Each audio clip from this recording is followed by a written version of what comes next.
이틀 후 대통령 탄핵 심판에 대한 헌법재판소의 결정이 내려집니다.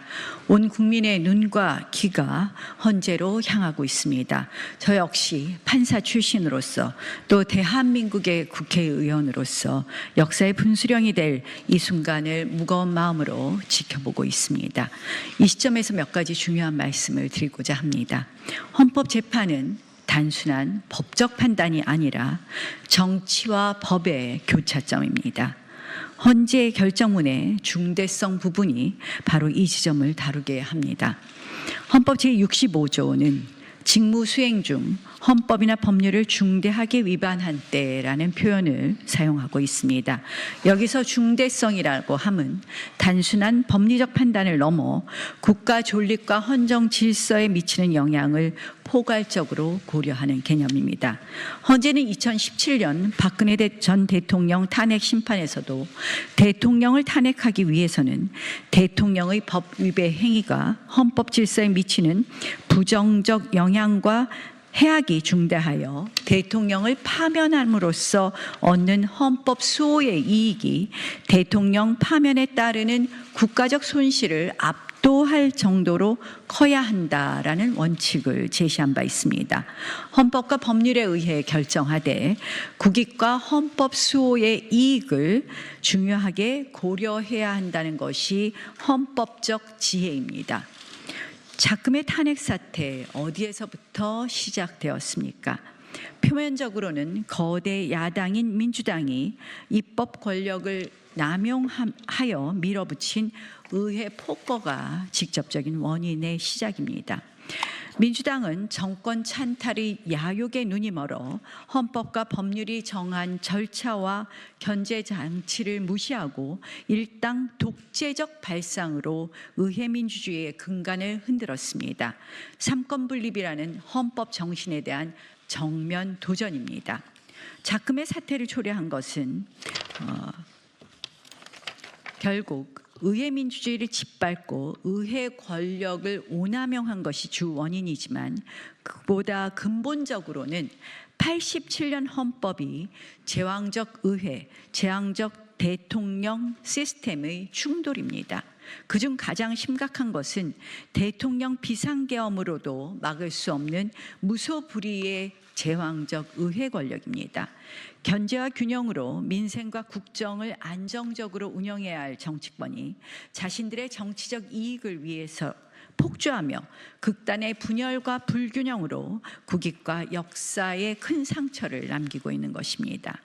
만약 민주당의 의도대로 헌법재판소가 이 입법 폭주, 의회 독재에 면죄부를 준다면 대한민국은 어떻게 되겠습니까?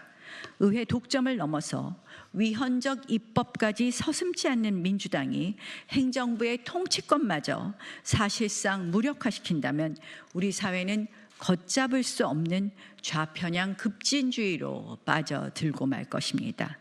그들은 이미 헌법재판소로부터 위헌정당 해산 판결을 받은 통진당의 후신 진보당에게 국회 입성의 길을 열어주었습니다.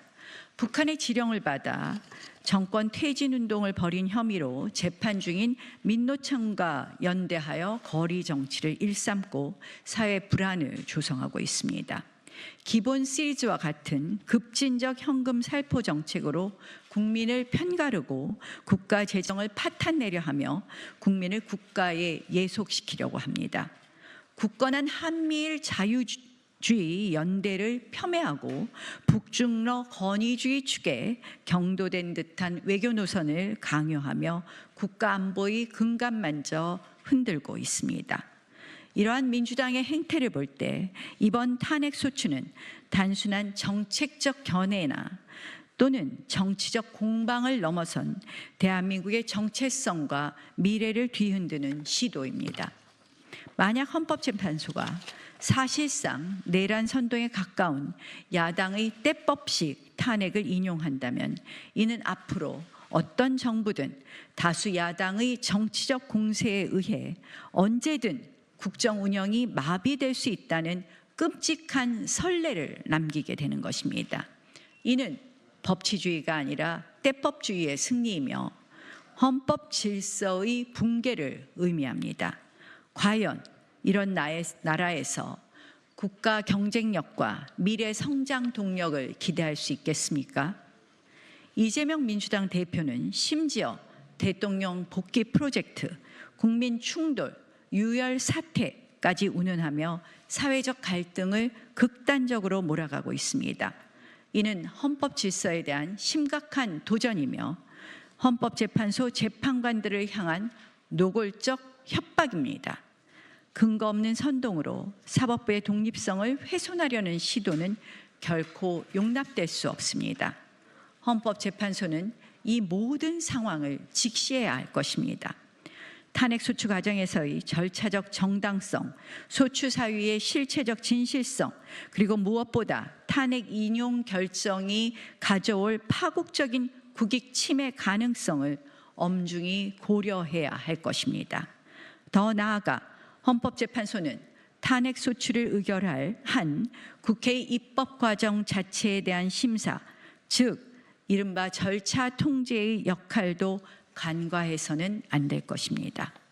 단순히 소추 사유의 당부만을 판단할 것이 아니라 소추에 이르게 된 절차적 과정에 심각한 헌법적 흠결은 없는지, 권력 분립의 원칙을 침해하는 입법권의 남용은 아니었는지까지 면밀히 살펴볼 헌법적 책무가 있습니다. 존경하는 헌법재판소 재판관 여러분, 오직 헌법과 법률 그리고 양심에 따라 판단해 주십시오. 그러나 그 양심은 대한민국의 미래와 국익을 위한 뜨거운 책임감에 기반해야 합니다. 역사의 수호자로서의 결단을 촉구합니다. 단기적인 정치적 파장을 넘어 대한민국 헌정사에 길이 남을 정의롭고 현명한 판결을 해 주실 것을 촉구합니다.